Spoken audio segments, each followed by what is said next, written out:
আচ্ছা, ফটো তোলার জন্য রেগে গেছিল? কি অদ্ভুত ব্যাপার তাই না স্যার? লোক হট এয়ার বেলুনে তো প্রতিদিন বসে না, তাই না? তারা নিজেরাই ফটো তুলতে চায় যাতে এই স্মৃতিকে তারা সারা জীবন রাখতে পারে। আর কোনো বিশেষ কথা মনে আছে ওর ব্যাপারে? স্যার জানি না বলাটা ঠিক হবে কিনা। না না, বলো, যেটা মনে আছে খুলে বলো। ওনাকে হাঁটতে দেখে মনে হচ্ছিল না যে ওনার লাঠির প্রয়োজন আছে, কিন্তু তাও উনি লাঠি নিয়েই চলছিলেন। আচ্ছা,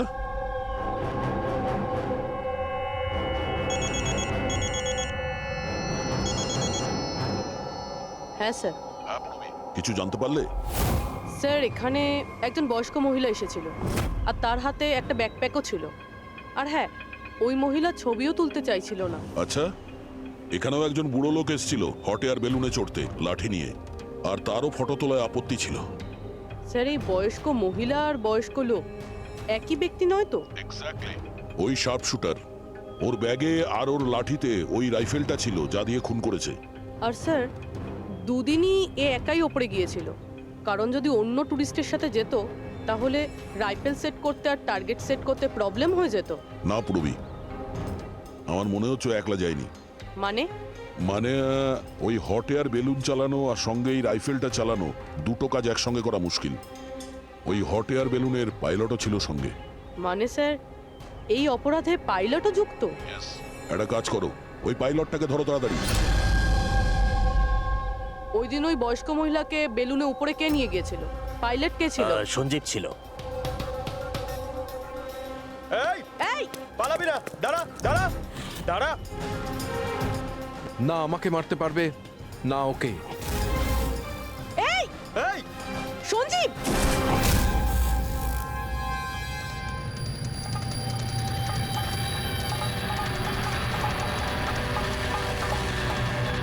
আরে তো প্রাণ দেওয়ার জন্য একদম তৈরি ছিল। এটা কোনো ছোটখাটো মার্ডার নয় পঙ্কজ, অনেক বড় মিশন। যদি তাড়াতাড়ি আটকানো না যায় তাহলে বড় সড় বিপদ হবে। আচ্ছা গীতা, 24শে ফেব্রুয়ারি যে লোকটা গ্রুপে যেতে চাইছিল না, একলা যেতে চাইছিল, ওর পাইলট কে ছিল? কে নিয়ে গেছিল? সোলো ট্রাভেলারকে তো দিনেশ নিয়ে গিয়েছিল। অদ্ভুত ব্যাপার দিনেশ, এতক্ষণ ধরে চুপ করে আছো, কিছু বলছো না কেন? তোমরা আমাকে ধরতেই পারবে না।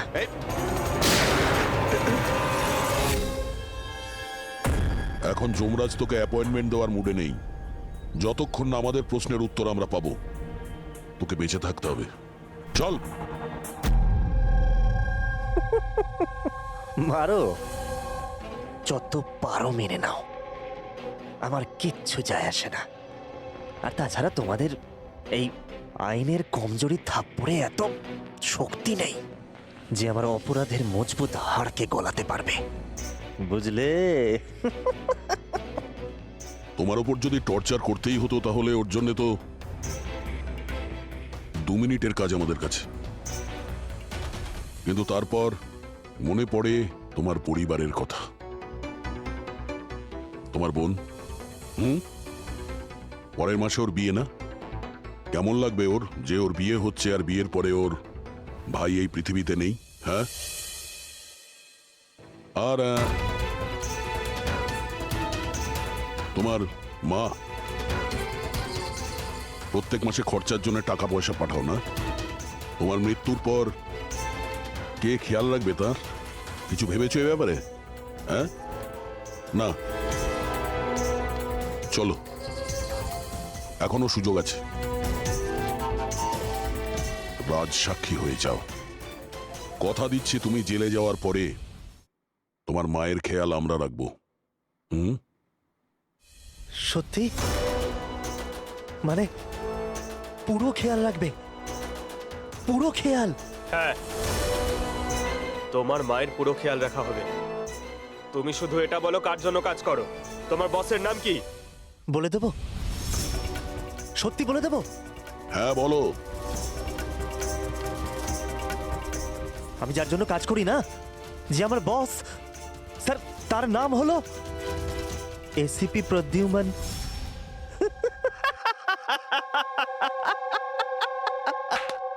এসিপি প্রদ্যুম্ন, যাও ধরে নাও আর গ্রেফতার করে নাও তাকে। বলেছিলাম না আমি কিচ্ছু বলবো না, যা করার আছে করে নাও। সিআইডি কোথাকার। সিআইডি। বস বস,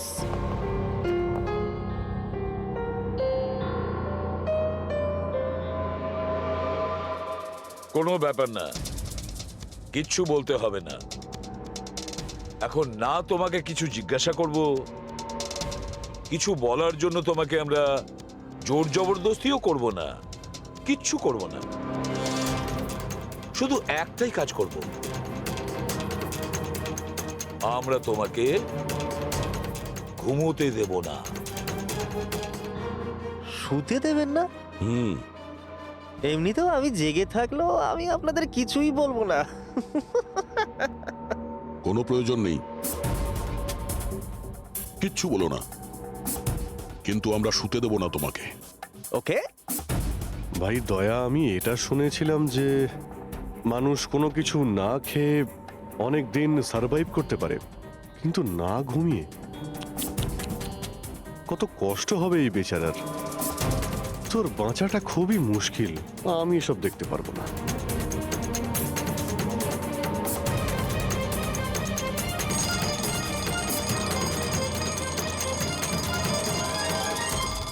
সময় কাটানোর জন্য খুব ভালো হবে, তাই না? তোর জীবনের শেষ মুহূর্তগুলো তুই এই কাঁটার সঙ্গে গুনতে থাকবি, ঠিক আছে? Thank you. ওকে ঘুমোতে দিও না।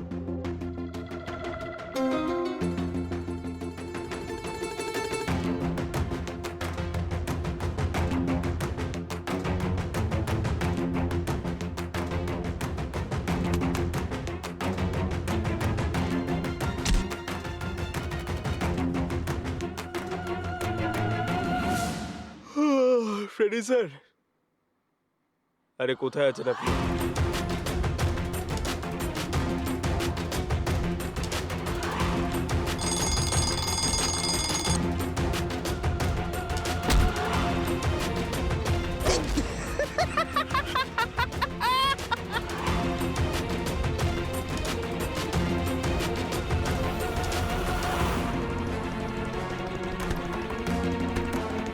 যতক্ষণ না মুখ খুলবি চোখের পাতা এক করবি না, বুঝলি? 5 মিনিটের জন্য নয়। চল। না, 1 মিনিট 1 মিনিট 1 মিনিট তো শুতে দাও। 1 সেকেন্ড। শোবো না, শোবো না, একদম শোবো না, শোবো না একদম। এই, শোবো না আমি।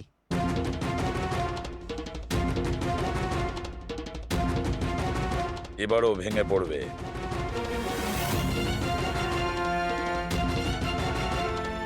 সবকিছু বলতে বাধ্য হবে। বললো বললো তুই শুবি না, ওঠ।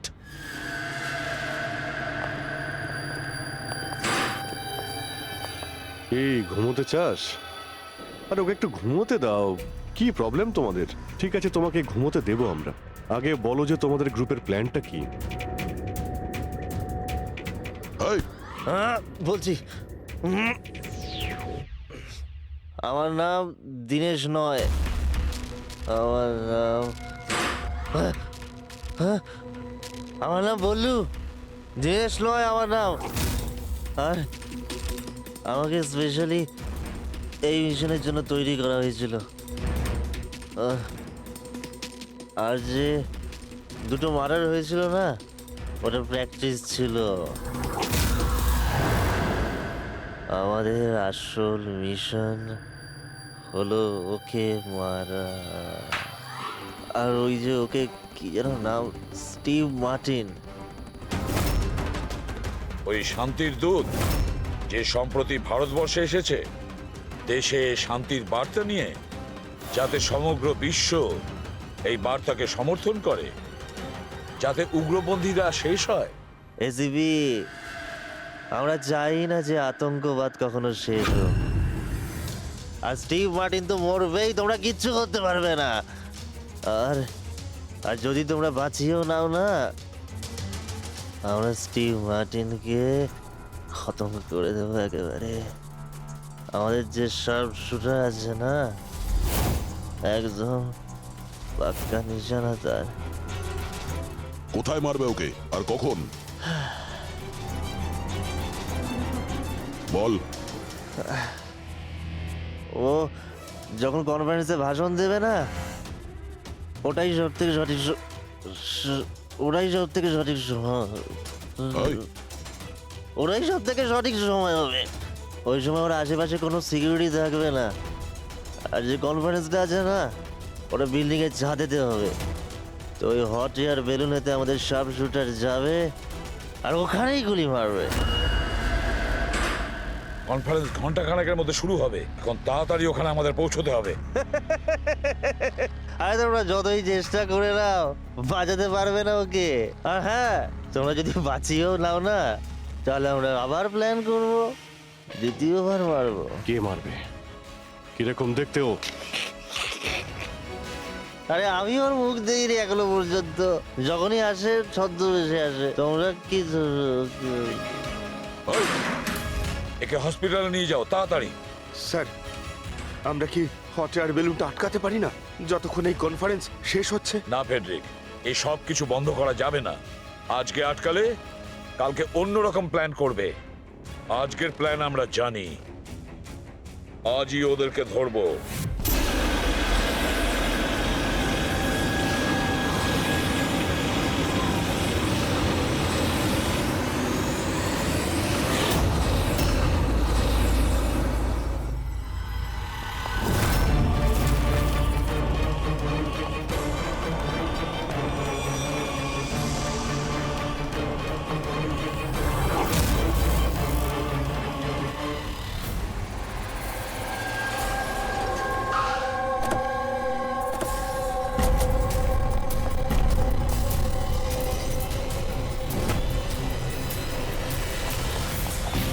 সিআইডি। মিস্টার স্টিভ মার্টিন কোথায়? ওপরে কনফারেন্স রুমে। ওর কাছে নিয়ে চলুন, আসুন। তাড়াতাড়ি। তাড়াতাড়ি।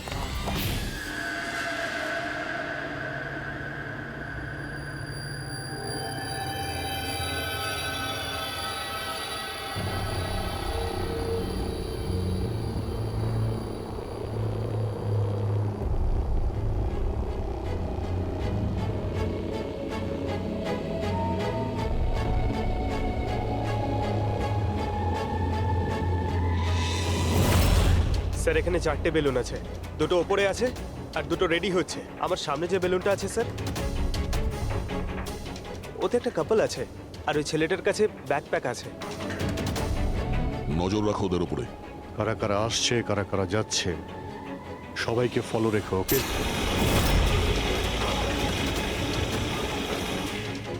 স্যার, ওদের বেলুন টেক অফ করেছে। হ্যাঁ,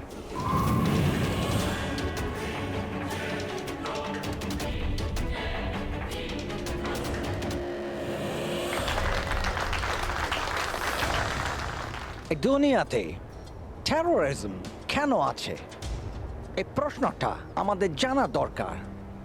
আর এই টেরোরিজম তখনই বন্ধ হবে যখন সব দেশ একসাথে ভাই ভাই হয়ে থাকবে। টেরোরিজমকে আমাদেরকে গোড়া থেকে উপরে ফেলতে হবে।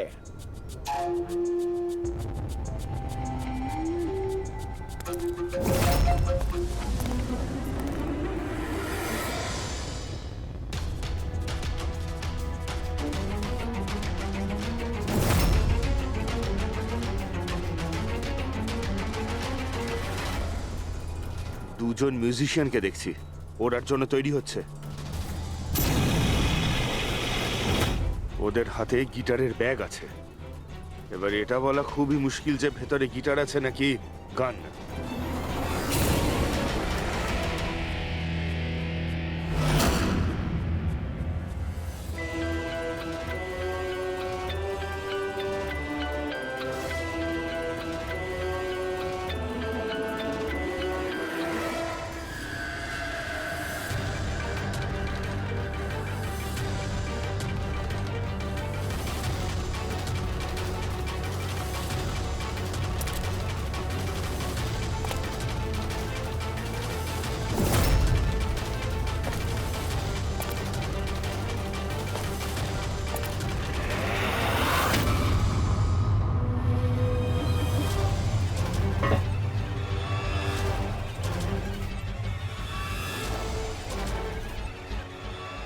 স্যার আরও একটা লোক এসছে, ওর কাছে একটা ব্যাকপ্যাক আর একটা ক্রাচ রয়েছে। অপেক্ষা করা যাক।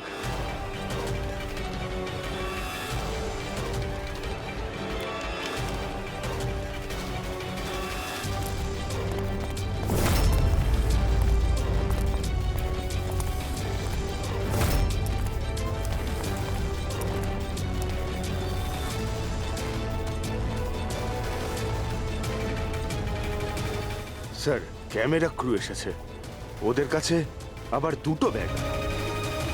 Camera crew?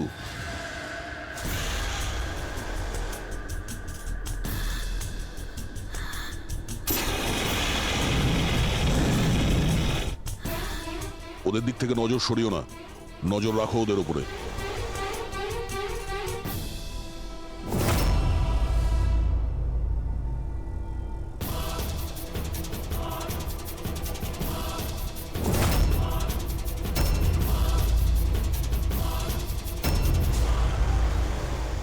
স্যার এখানে তো অনেক বেলুন উঠছে। সুইসাইড বম্বিং কি এটা? কেউ নিজের খুশিতে নিজের প্রাণ কি করে দিতে পারে? জীবন precious. Oh no, We need to respect এতগুলো balloon? others. আর সব এর মধ্যে দেশে আমরা যেটা খুঁজছি এটা সেটা করা কোনটা? উচিত। মনে হচ্ছে ছদ্মবেশে এসছে, মুখ দেখে গন্ডগোলের মনে হচ্ছে।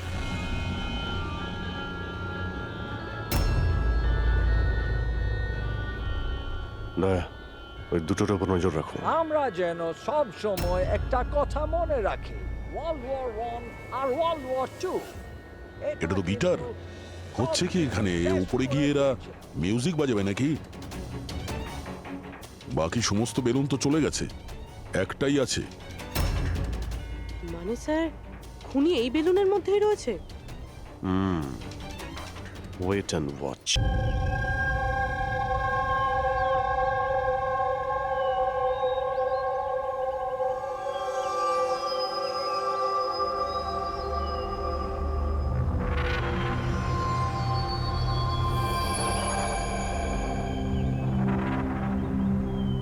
চলো, ফাইনালি সেই সময়টা এসেই গেল যখন আমি আকাশে পাখির মতো উঠতে পারবো।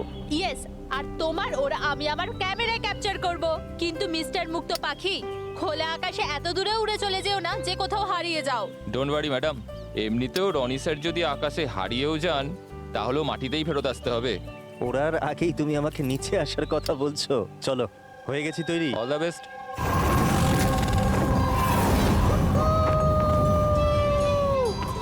Yes, this is so much fun!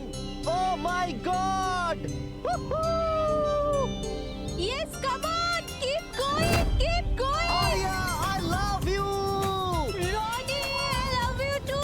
Wow, মনে হচ্ছে না ভালোই এক্সপিরিয়েন্স আছে। অফ কোর্স, আমেরিকাতে ও অনেক অ্যাডভেঞ্চার স্পোর্টস ট্রাই করেছে, বাঞ্জি জাম্পিং, প্যারাগ্লাইডিং, আরো অনেক। ইন্ডিয়াতে কোনো কিছু ট্রাই করেনি, আর যখন ইন্ডিয়াতে এসেছে এই সারাদিনের জন্য, তো কেন কিছু ট্রাই করবে না?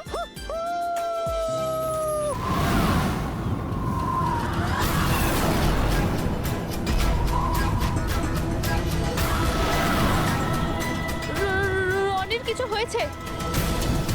জন, রনির কিছু হয়েছে, দেখো।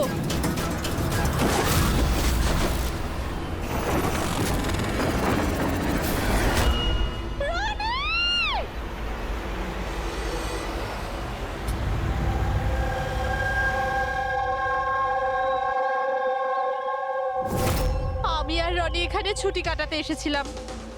আমি কি করে জানবো এটাই রনির জীবনের শেষ দিন হবে? দেখো, আমরা জানি এই সময়টা খুব কঠিন, কিন্তু প্লিজ ভেঙে পড়ো না। আমি এবার নিউ ইয়র্কে গিয়ে ওর বাবাকে কি জবাব দেবো? আমরা একসাথে এসেছিলাম, কিন্তু ফিরে যাব একা। আপনি কাউকে সন্দেহ করেন কে মারতে পারে রনিকে? স্যার, রনিকে কেউ কেন মারবে? আমরা তো এখানে কাউকে চিনিও না। এমনটা নয় তো যে ওর কোনো শত্রু আমেরিকা থেকে ফলো করতে করতে এখানে এসেছিল? না স্যার, রনির কোনো শত্রু এখানে ছিল না। He was such a lively person, সবাই ওকে পছন্দ করতো। তাহলে তুমি বলতে চাইছো এখানে ইন্ডিয়াতে ওর কোনো আত্মীয় স্বজন, বন্ধু বা অন্যান্য কেউ নেই এখানে? এই দেশটা আমাদের জন্য অচেনা স্যার, সবকিছু এই প্যারাগ্লাইডিং এর লোকেরা করেছে। Please arrest them. আপনি আমাকে কেন দোষ দিচ্ছেন? এটা আমাদের রুজি রুটির ব্যাপার, আমি কেন মারতে যাব ওনাকে? তাহলে কে মেরেছে রনিকে? স্যার, এটা তো আমিও বুঝতে পারছি না। 3000 ফুট উচ্চতায় গুলি কি করে চললো, কেই বা চালালো? তাহলে রনি 3000 ফুট উঁচুতে উড়ছিল। হ্যাঁ স্যার, আমি নিজে গিয়ার চেক করেছিলাম আর কোনো প্রবলেম ছিল না তার মধ্যে। আর ওর আশেপাশে কাউকে উঠতে দেখেছো আশেপাশে? না স্যার, কেউই ছিল না। আকাশ একদম পরিষ্কার ছিল, চারপাশটাও পরিষ্কার ছিল, আর উনি ওনার রাইড এনজয় করছিলেন। কিন্তু হঠাৎ বুঝতে পারলাম না কি হলো, একদম দড়াম করে নিচে এসে পড়লেন। এই যে ক্ষতটা দেখছো, আমার মনে হচ্ছে অনেক দূর থেকে গুলি চালানো হয়েছিল, হয়তো কোনো রাইফেল দিয়ে। হ্যাঁ, রাইফেলই হবে, কারণ যে হাইটে এই উড়ানটা উড়ছিল ওখান থেকে তো কোনো শার্প শুটারই গুলি চালাতে পারে, কোনো রাইফেল দিয়ে।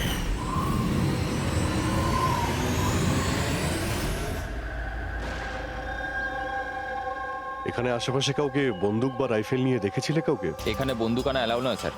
আপনি আসল বন্দুকের কথা বলছেন স্যার? পুজোর ক্যাপ বন্দুক ফাটানোরও অনুমতি নেই। আপনারা কাউকে দেখেছেন এখানে? না ম্যাম, না তো। না। না ম্যাম। আচ্ছা আলিয়া, আপনি যখন এখানে এলেন রনির সাথে, আপনার কাউকে সন্দেহ হয়েছিল? মানে কেউ আপনাদের ফলো করছে, এমন কোনো লোক যে গন্ডগোলের মনে হচ্ছে? না স্যার, এরকম তো কেউ ছিল না। তাহলে কি গুলি আকাশ থেকে চলেছিল নাকি? স্যার আমি তো বললাম, রনি স্যারের আশপাশে তো কেউই উড়ছিল না, তাহলে আকাশ থেকে গুলি চালালো কে? হ্যাঁ স্যার, আকাশে কেউ ছিল না। আপনি চাইলে এই ফুটেজগুলো চেক করতে পারেন, এখানে কেউ নেই ওর সাথে।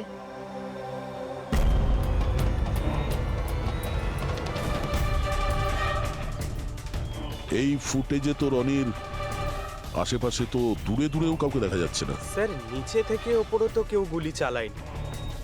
ইনি বলছেন যে যখন ও ওপরে উঠছিল কেউ ওর আশেপাশে ছিল না, ওপর থেকেও কেউ গুলি করতে পারবে না। আমার মাথায় এটা ঢুকছে না, কে কোথা থেকে গুলি চালালো আর কিভাবে, বুঝতে পারছি না স্যার। অদ্ভুত ব্যাপার তো, ওর কোনো শত্রু নেই, তাহলে ওকে খুন করার জন্য এরকম প্ল্যানিং কে করতে পারে? কেসটা খুব জটিল মনে হচ্ছে। কোনো বাঁকা লোককে এখানে পাঠিয়ে দিই, বাঁকা প্রমাণ, হয়তো সে কিছু পেতে পারে।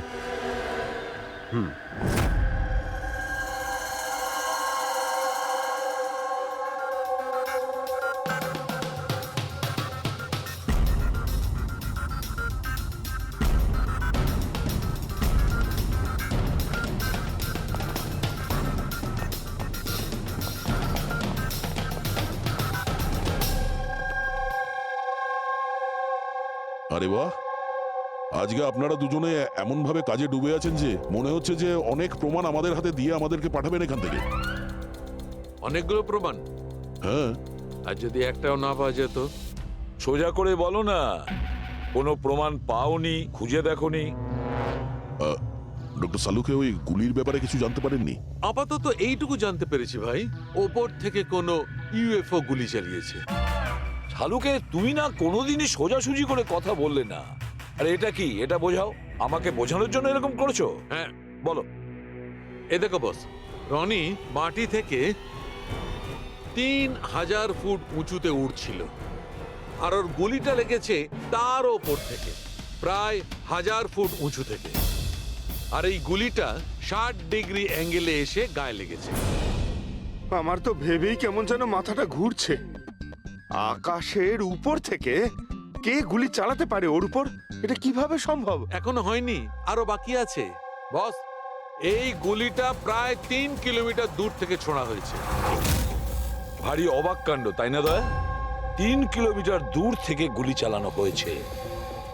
60 ডিগ্রি অ্যাঙ্গেলে রনির গলার ভেতর ঢুকে যায় আড়াআড়ি। তার মানে রাইফেলটা খুব পাওয়ারফুল ছিল মনে হয়। একদম ঠিক বস, রাইফেলটাও পাওয়ারফুল ছিল, আর গুলি যে চালিয়েছে তারও হাতটা পাকা। এত উঁচুতে হাওয়া খুব জোরে প্রবাহিত হয়, আর টেম্পারেচারও কম বেশি হতে থাকে, তবুও লক্ষ্যটা মিস করেনি, একদম নির্ভুল পয়েন্টে গিয়ে লেগেছে। গুলি যে চালিয়েছিল খুব পাকা খেলোয়াড়, ডক্টর, সব শুটার। একদম। আর এইরকম শার্প শুটার সহজে তো পাওয়া যায় না যে এই কাজটা করে দেবে। কিন্তু স্যার, আমরা সমস্ত ভিডিও দেখেছি। যখন রনি আকাশে ছিল তখন ওর আশেপাশে কোনো প্যারাসুট বা চপার ছিল না স্যার, আকাশ একদম পরিষ্কার ছিল। সেটাই তো বুঝতে পারছি না যে ওই কিলার কোথা থেকে গুলিটা চালিয়েছিল, অথচ আকাশটা পরিষ্কার ছিল। ও কি মেঘের আড়ালে লুকিয়েছিল? আর স্যার ওই গুলিটার থেকে কি জানতে পারলাম? কিচ্ছু পাওয়া যায়নি পুরবি। আমি ব্যালিস্টিক ডিপার্টমেন্টের পুরো ডেটা চেক করেছি, এরকম গুলির তো কোনো রেকর্ডই নেই। স্যার, এই গুলিটা নিশ্চয়ই কাস্টমে বানানো হয়েছে। হ্যাঁ, নিজের মতন গুলিটা বানিয়েছিল। এমন গুলি যেটা 3 কিলোমিটার দূর থেকে চালানো যায় আর সোজা গিয়ে টার্গেটে হিট করে।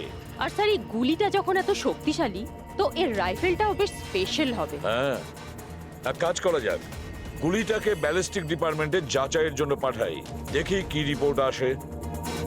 আর সে যেই হোক, এত উপরে চলে গিয়েছিল খুন করার জন্যে, এবার ওকে তো মাটিতে নামতেই হবে।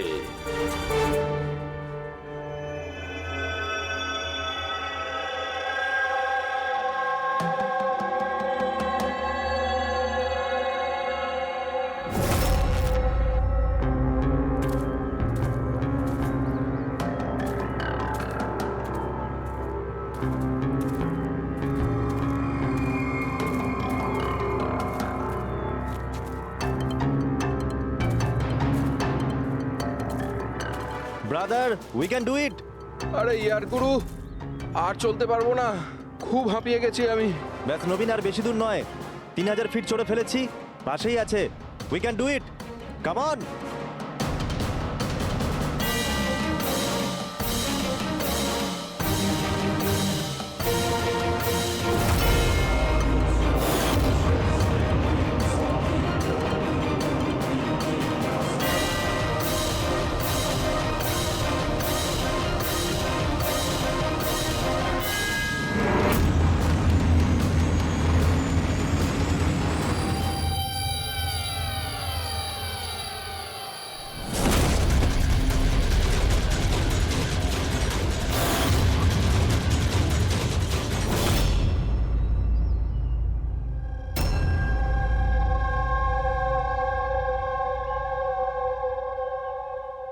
এমন মনে হচ্ছে যে রনির মার্ডারের ফটোকপি দেখছি।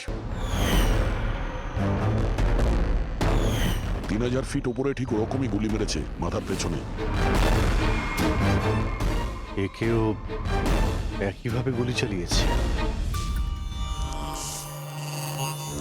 আচ্ছা, তোমরা যখন ট্রেকিং করছিলে, এই হিতেনের পিছনে কেউ কি ছিল? না স্যার, হিতেনই সবার পিছনে ছিল স্যার। স্যার, এই দেখুন ফুটেজ। স্যার, স্যার এটা ওই জায়গায় যেখানে এই সব কিছু হয়েছে। অদ্ভুত তো, পিছনে তো খোলা আকাশ রয়েছে, এমন কোনো জায়গা নেই যেখান থেকে গুলি করা যায়। তাহলে ওর গুলি লাগলো কি করে? দুটো কেসেই ধরা যাচ্ছে না যে গুলি কোথা থেকে চলেছে। স্যার একদম ঠিক বলছেন। আকাশ থেকে কোনো কাক বা পায়রা কি করে গুলি চালায়? এই গুলিটা চালালো কে? আর এই দুটো গুলি 24 ঘন্টার মধ্যেই চলেছে। আমার মনে হয় এই দুটো কেসের মধ্যে কোনো না কোনো কানেকশন আছে। আচ্ছা, এই হিতেন কি কাজ করতো? স্যার, কলেজ স্টুডেন্ট ছিল স্যার, মুম্বাই গ্র্যাজুয়েশন করতে এসেছিল স্যার। ট্রেকিং এর অনেক শখ ছিল। অভিজিৎ, বুঝতে পারছি না যে কেউ একজন কলেজ স্টুডেন্টকে মারার জন্য এত প্ল্যান করবে কেন। সেটাই তো, প্রথমে রনি আর এখনই হিতেন। তবে আকাশ থেকে তৃতীয় গুলিতে অন্য কেউ মারা যাওয়ার আগে এই খুনিকে ধরতেই হবে খুব তাড়াতাড়ি। গত 24 ঘন্টায় দুটো খুন হয়েছে, দুটোই যুবক, আর দুজনকে মারার পদ্ধতিও অদ্ভুত। অদৃশ্য খুনি। স্যার, দুজনেরই মৃত্যু হয়েছে অ্যাডভেঞ্চার স্পোর্টস করতে গিয়ে। মাটি থেকে 1000 ফুট ওপরে মেরেছে স্যার। কিন্তু স্যার, ভাবার বিষয় এটাই যে খুনি এই অ্যাডভেঞ্চার স্পোর্টের সময়টাই কেন বাঁচলো এদেরকে মারার জন্য? ও তো ওদের যে কোনো সময় মারতে পারতো। এত লম্বা প্ল্যান দুটো বাচ্চাকে মারার জন্য? শুধু প্ল্যানিংটাই বড় ছিল না দা, গানটাও বড় ছিল। এই যে এইরকম। এটা কি রাইফেল স্যার? এটা হলো PX-65 রাশিয়ান গান। এটা লং রেঞ্জ। এইরকম বন্দুক দিয়ে মারা হয়েছে।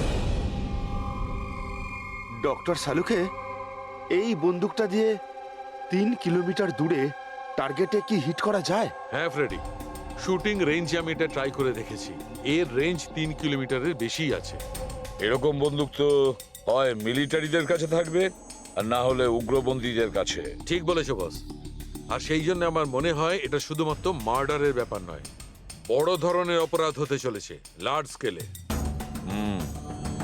দয়া স্যার একটা কাজ করো, দিল্লিতে যাও আর ইন্টেলিজেন্স ব্যুরো থেকে খোঁজ নাও যে এরকম বন্দুক কাদের হাতে থাকতে পারে আর সেটা কিভাবে।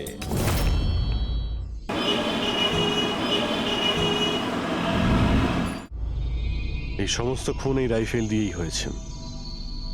আর আপনারা তো জানেনই, এরকম হাই প্রোফাইল রাইফেল তো সবার কাছে থাকে না।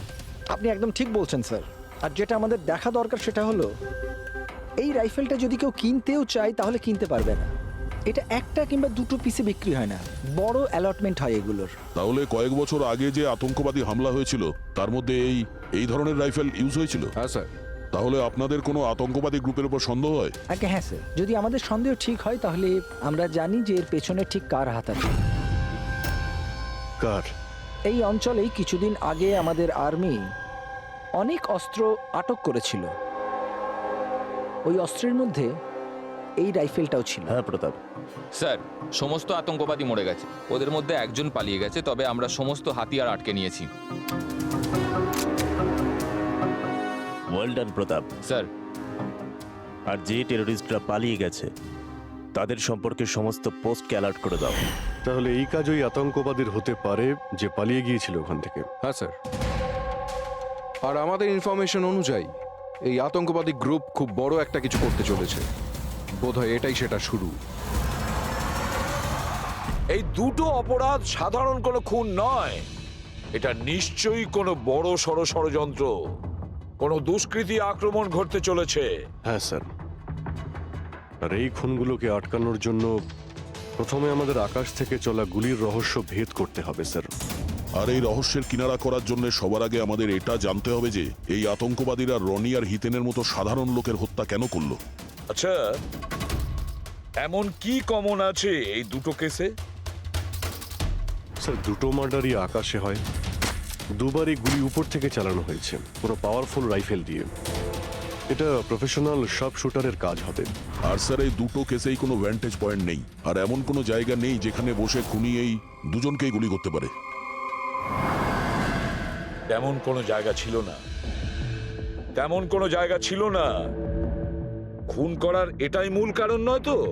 তাহলে স্যার আপনি বলতে চাইছেন যে খুনির কাছে বসে গুলি চালানোর কোনো জায়গা ছিল না, আর ও এটা শিওর হতে চেয়েছিল যে টার্গেট যেন কোনোভাবেই মিস না হয়, সেই জন্যই ও এদের উপরে প্র্যাকটিস করছিল। Exactly Abhijit, exactly. সে গুলি ছোড়ার প্র্যাকটিস করছিল। তার মানে স্যার, ওর আসল টার্গেট অন্য কেউ? স্যার, যদি কোনো ভ্যান্টেজ পয়েন্ট নাই থাকে তাহলে ও গুলি চালাচ্ছিল কোথা থেকে? পঙ্কজ, উত্তরটা তোমার প্রশ্নের মধ্যেই লুকিয়ে আছে। আচ্ছা এটা বলো, আমরা মানুষ ডানা ছাড়া আকাশে কিভাবে ওড়ে? স্যার, এরোপ্লেন বা হেলিকপ্টারের মাধ্যমে। ব্যাস, তুমি তোমার উত্তর পেয়ে গেছো। কিন্তু স্যার, ওখানে ওই ক্রাইম সিনে আকাশের ওপর কোনো চপার তো ছিলই না স্যার, না কোনো কেবল কার ছিল ওখানে। তাহলে অন্য কিছু থাকবে, অন্য কিছু থাকতে পারে। অভিজিৎ, ম্যাপটা বের করো, ওই এলাকার চারপাশটা ভালো করে দেখো, দেখো এমন কিছু পাওয়া যায় কিনা। এমন কিছু আছে নাকি যেখান থেকে মানুষ হাওয়ায় উঠতে পারে? জঙ্গল আছে, আর হ্যাঁ, দুটো হট এয়ার বালুন রেঞ্জও রয়েছে। একটু দেখো তো, যেখানে খুন হয়েছিল সেখান থেকে এটা কতটা দূরে? স্যার, এই দুটো 60 কিলোমিটার রেডিয়াসের মধ্যে। তাহলে একটা কথা তো কনফার্ম, খুনি ওখানে হট এয়ার বেলুনে বসেছিল, আর সেখান থেকেই ও গুলি চালিয়েছিল 3 কিলোমিটার দূর থেকে। স্যার, কেউ যদি হট এয়ার বেলুনে চড়তে চায় তাহলে আগে থেকে বুকিং করতে হয়, এমনি কেউ যেতে পারে না। কোনো ব্যাপার না, তোমরা ওই হট এয়ার বেলুনের অফিসে গিয়ে খোঁজ নাও যে এমন কোন টুরিস্ট ছিল যে ওই দুটো দিনে ওই দুটো হট এয়ার বেলুনে ঘুরেছিল। এটা টোটাল 12 জনের লিস্ট আছে যারা সেদিন হট এয়ার বেলুনে বসেছিল। কিছুজন একা বসেছিল, কিছুজন গ্রুপ বানিয়ে বসেছিল। তোমার কি মনে আছে এদের মধ্যে কতজনের কাছে কোনো জিনিস বা ব্যাগ ছিল? বা কোনো সন্দেহজনক কাউকে দেখেছো? না, বদমাস তো কাউকে লাগছিল না, কিন্তু একজন বয়স্ক আন্টি ছিলেন, পিঠে একটা ব্যাকপ্যাক ছিল, আর চোখে চশমা আর মাথায় টুপি পরেছিলেন। হ্যাঁ, আমরাও অবাক ছিলাম যে এই বয়সে এই সব ট্রাভেলিং এর ইচ্ছা। আর যখন ফটো তোলা হচ্ছিল উনি লজ্জা পাচ্ছিলেন আর নিজের মুখ লুকোচ্ছিলেন। রবি, এই বয়স্ক আন্টি শার্ট শুটের শুনে একটু অদ্ভুত লাগছে না? হ্যাঁ স্যার, আমি এখানে পাইলট। 25শে ফেব্রুয়ারি স্যার সব মিলিয়ে আমি 6 জনকে এয়ার বেলুনে চাপিয়েছি স্যার, আর 2 জনকে দিনের স্যার। আচ্ছা, তাদের মধ্যে কেউ মানে গন্ডগোলের লোক মনে হয়েছিল, কিংবা যার কাছে কোনো জিনিসপত্র ছিল? স্যার এরকম তো কেউ ছিল না। হ্যাঁ, একজন বয়স্ক মানুষ ছিল, জানি না কারো বারবার চিৎকার করছিল। হয়তো ওর মুড খারাপ ছিল বা খিটখিটে ধরনের ছিল। ওনার হাতে কোনো কিছু ছিল? জিনিস তো ছিল না। হ্যাঁ, একটা লাঠি নিয়ে হাঁটছিল। লাঠি নিয়ে হাঁটছিল? এই, তোমাদের সাহস কি করে হলো আমার ছবি নেওয়ার, আমাকে জিজ্ঞেস না করে? কিছু ভদ্রতা আছে না নেই?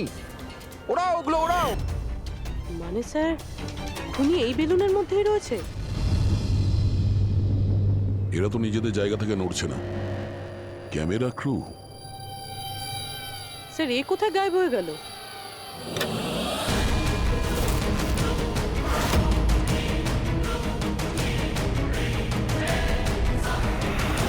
স্যার এর কাছে তো রাইফেল রয়েছে, যেমনটা সালুমকে স্যার বলেছিল। Abhijit,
mister Steve, your life in danger. আপনার জীবনের সংশয় আছে। তাহলে কি করবে? We have a plan. Thank you সিয়াজি। যদি আজকে আপনারা ঠিক সময় না আসতেন আমি বেঁচে থাকতাম না। দেখুন, বিপদ কিন্তু এখনো কাটেনি, ঠিক আছে? এখনো খুনিকে ধরতে পারেনি, সেই জন্য be safe, be careful. Okay Freddy, Pankaj, ওই বেলুনে নজর রাখো, চোখের বাইরে যেন না যায়। হ্যাঁ স্যার, আমরা বেলুনটাকে ট্র্যাক করছি।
হ্যাঁ পুরবী। Good job, congrats. ওরা ধরা পড়েছে মিস্টার অভিজিৎ? হ্যাঁ, এখনই ধরা পড়ে গেছে। Yes, well done. সিআইডি অনেক বছর ধরে এই দেশের সেবা করে চলেছে, আর আজকে আরেকবার আপনারা একটা ভয়ঙ্কর টেরোরিস্টকে ধরেছেন। আজ আমরা একজনকে ধরেছি, এরপরে পুরো গ্রুপটাকে ধরে ফেলবো। Mister Steve, we are very proud of you. এই সমাজে আপনার মতো মানুষদেরই দরকার, যারা আপনার মতো সাহসী আর সৎ।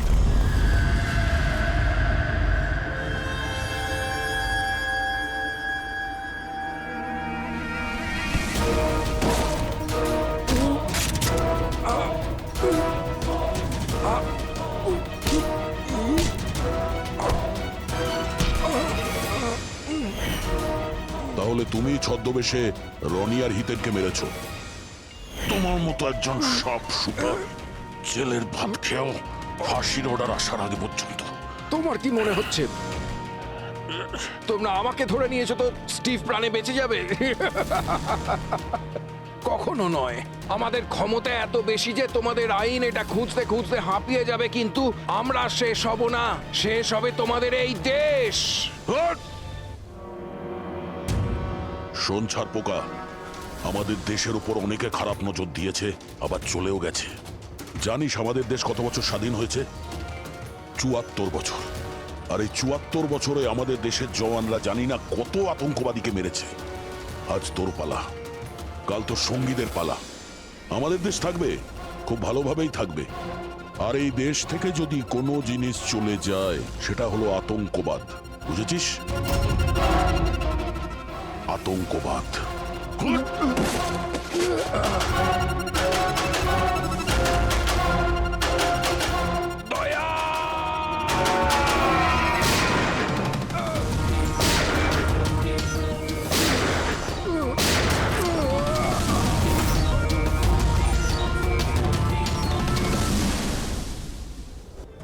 আতঙ্কবাদী পিঠেই গুলি মারবি, আমরা এখানে গুলি খাই, এখানে।